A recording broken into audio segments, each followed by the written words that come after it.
Hello guys, आज है packing का दूसरा दिन।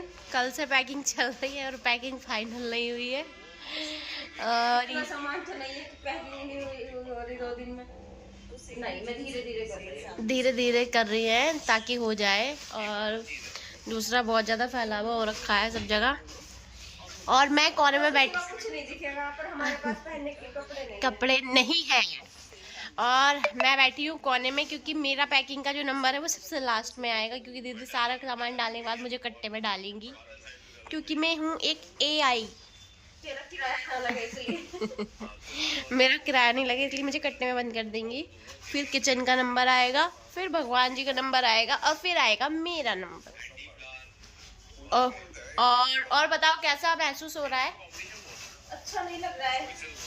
5 साल हम यहाँ पे रहे हैं, अच्छी वाइब नहीं आ रही है तो अच्छा नहीं लग रहा है। घर जाने की खुशी तो हो रही है पर थोड़ा सा अजीब लग रहा है, क्योंकि बहुत टाइम रहे हैं हम यहाँ पे सबके साथ। भाभी तो मेरा तो बेस्ट फ्रेंड है, बोल रही क्यों कर रही है पैकिंग, क्या कर रही है ये? तो क्या दिमाग खराब हो गया है तुम्हारा? अब नहीं, थोड़े दिन बाद जाना पड़ेगा। तो वो हमारा शूटिंग वाला पर्दा जो है वो सबसे बाद में उतरेगा। और लाइट उसके पीछे बहुत अच्छी करामात कर रखी है, पर ठीक है। सजाया था, फिर हमने उसको सड़ाया था। तो ये तो खैर चलता रहता है जहाँ छुटा के पेंट छुटाया था तो फिर आएगा मेरी इसमें का पहली जगह का नंबर। ये सारा सामान यूज का है, इसे कचरा ना समझें। बस ये रखा थोड़ा 5S के साथ नहीं है। हालांकि मैं एक क्वालिटी में हूँ, लेकिन मुझे 5S अपने घर में करना नहीं आता। क्वालिटी वाला कुछ भी कोई भी सामान एक जगह रखना नहीं आता। मेरा मन है जो जहाँ हो वहाँ पड़ा हो, उठाओ, खाओ, यूज करो, खत्म करो। और बताओ कैसा कैसा एक्सपीरियंस मिल रहा है ये सब करके? बिल्कुल भी अच्छा नहीं लग रहा है। सबसे बुरी फीलिंग होती है जब हम कहीं रहते हैं और वहाँ से खाली करके जाते हैं। भले किराए का क्यों ना हो। बुरा ये भी नहीं है रूम खाली है, लेकिन बुरा ये है ना कि अब पता नहीं कब इधर आएंगे। और इधर हमारा मन लग चुका है, ये यहाँ से हमारा मन नहीं करता, क्योंकि यहाँ पे बहुत स्पेस है, हर जगह दूर दूर है, इतना ज़्यादा शोर। सब बहुत अच्छे हैं, इतना शोर नहीं है, शराबा नहीं है, सब बढ़िया है। लेकिन फैमिली नहीं है। फैमिली हमारी घर है, फैमिली हमारी फैमिली है, ये भी फैमिली है, लेकिन जो उधर वाली फैमिली को हमारी ज़्यादा ज़रूरत है, इसलिए हमें जाना पड़ेगा। दूसरा, हम वहाँ रहे नहीं है तो हम वहाँ के लोगों को ज़्यादा अच्छे से जानते नहीं है। अब हम वहाँ जाएंगे तो वो जान पहचान होगी। जानेंगे, और जब तक जानेंगे जब तक हमारे घर वाले दूसरी जगह भेज देंगे, तब तक ये दूसरी जगह सर्च करने चले जाएंगे। पर मैं तो अभी बहुत टाइम तक वहाँ रहने वाली हूँ, इसलिए मैं चाहती हूँ हम वहाँ जाएँ और लोगों को जाने, क्योंकि हमारी मुरादाबाद में अब कोई खास दोस्ती नहीं बची। सबकी शादी हो गई, सबके बच्चे हो गए, सब अपने बड़े बूढ़े हो गए हैं। जो फ्रेंड है बाबू जान के बात करती थी, अब वो बाबू तो बोलती है लेकिन लल्ली के साथ। अरे लल्ली बाबू ऐसा है, घर गृहस्थी संभालनी पड़ती है, ऐसा वैसा। मतलब अगर आप गलती से भी हम अपनी फ्रेंड से मिलते हैं तो उनके दुख ही सुनते हैं। तो इसलिए अब नई फ्रेंडें बनाएंगे जो कुंवारी होंगी, जो जान बाबू कह के बोलेंगी। जो कुआरी सच। और जब वो सारी फ्रेंडें मुझे बाबू, लल्ली, बेटा, बिटिया कह के बात करती है, तो मुझे ऐसा लगता है इनको एक एक थप्पड़ मारूं और बादाम खिलाऊं, याद दिला दूं यार मैं वही जो तुम्हारे साथ पढ़ती थी। बाबू लली पली क्या होता है, ये सब अपने आप को इतना बड़ा समझने लगी है ना। पर क्या करूं, उनकी उम्र हो गई है, अब मैं तो खैर जवान हूँ। उम्र नहीं हो गई, उनकी शादी उनकी रिस्पॉन्सिबिलिटी बढ़ गई है, तो उन्हें लगता है कि हम भी बालक ही हैं। मतलब हम वो जो गली में बच्चे खेलते थे वो हमें टॉफी खिलाती थी, वो ये भूल गई कि हमारे साथ जाके गोलगप्पे खाती थी। तो कोई बात नहीं, सबका टाइम आता है, सबका टाइम। फ्रेंड्स, तो फाइनली घर जाने का दिन है। और ये देखो सारा कुछ, ये सारा बिस्तर, ये इतने सारा हमारे पास बैग है, इतने सारे। हम सोच रहे हैं हमने इतना सामान क्यों इकट्ठा कर लिया था यहाँ पे। ये सारा सामान मतलब हमें लेके जाना है घर, जिसके लिए हमने गाड़ी की है। ये हमारे बर्तन है जो कि 2 कट्टे में आ गए हैं। बाकी ये डब्बा तो खैर खाली है, उसमें थोड़ा सा सामान है बाल्टी में। इस बाल्टी में आटा है, और अभी गैस और ये और कैंपर अभी बच रहे हैं जो कि बाद में रखेंगे। मतलब ये तो इनको क्या ही पैक करना है। तो जा रहे हैं हम टपुकड़ा छोड़ के। अजीब सा तो लग रहा है, पर क्या करें, घर तो जाना। पूरे 5 साल बाद हम यहाँ से जा रहे हैं। मतलब बीच बीच में त्योहारों पे घर जाते थे, पर फाइनली जो परमानेंट जा रहे हैं हम, तो 5 साल हो चुके हैं हमें यहाँ पे। मैं 5 साल बाद यहाँ से जा रही हूँ।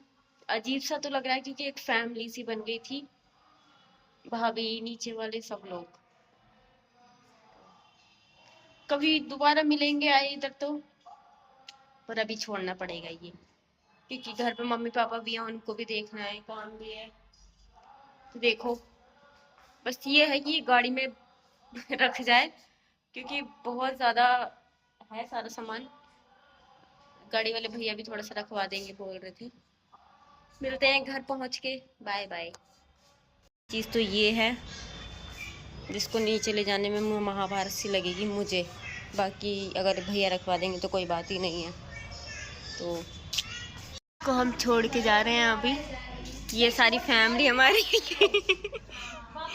ये भाभी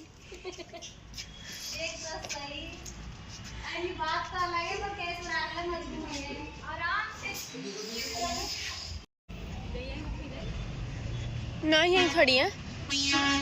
ये सब सी ऑफ करने आए हैं।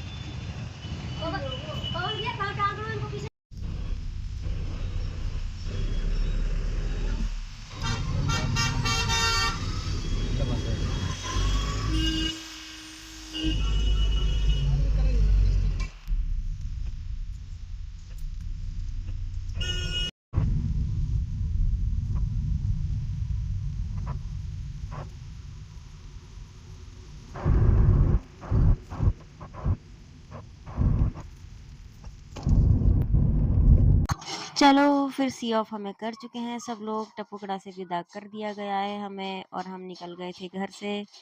तो ये जो मेडिकल शॉप्स वगैरह है, इनके हमने बहुत चक्कर लगाए हैं, क्योंकि हम लोग बहुत ज़्यादा बीमार रहते थे, बहुत दवाइयाँ खाई हैं यहाँ की। तो अब बस जा रहे हैं तो यादें ही रहेंगी यहाँ की, और कभी आए घूमने तो बहुत अच्छा लगेगा। फिर हमने पकड़ लिया था केएमपी वाला पुल, क्योंकि इससे पहले बहुत ज़्यादा जाम था, तो मैंने वहाँ पर वीडियो रिकॉर्ड नहीं की, जाम का मैं क्या ही करती। तो अभी चल देते हैं घर की ओर।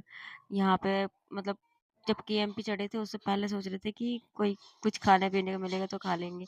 चाय तो पीने का मन ही था, पर नहीं, यहाँ कुछ नहीं था।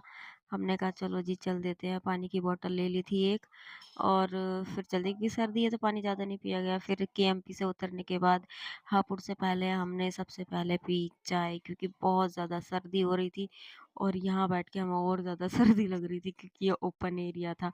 शिवा ढाबा पे रुके हम, यहाँ पे हमने चाय ली, चाय पी, और फिर देखो कितना सुंदर लग रहा है नीलकंठ ढाबा। यहाँ से हम निकल चुके थे, बहुत ज़्यादा अच्छा लग रहा था। अपने घर जा रहे थे और भैया ने स्पीड में गाड़ी भगाई, बोल रहे थे कि मुझे घर भी वापस जल्दी जाना है, तो मैं तुम्हें जल्दी छोड़ देता हूँ। क्योंकि रोड खाली थी तो अच्छे से ड्राइव कर पा रहे थे, ज़्यादा कोई जाम वाम नहीं था, इसीलिए थोड़ा हम नाइट में निकले थे कि ज़्यादा दिक्कत ना हो, ज़्यादा भीड़ भाड़ ना मिले हमें। फिर हमने कर ली थी अपने मुरादाबाद में एंट्री।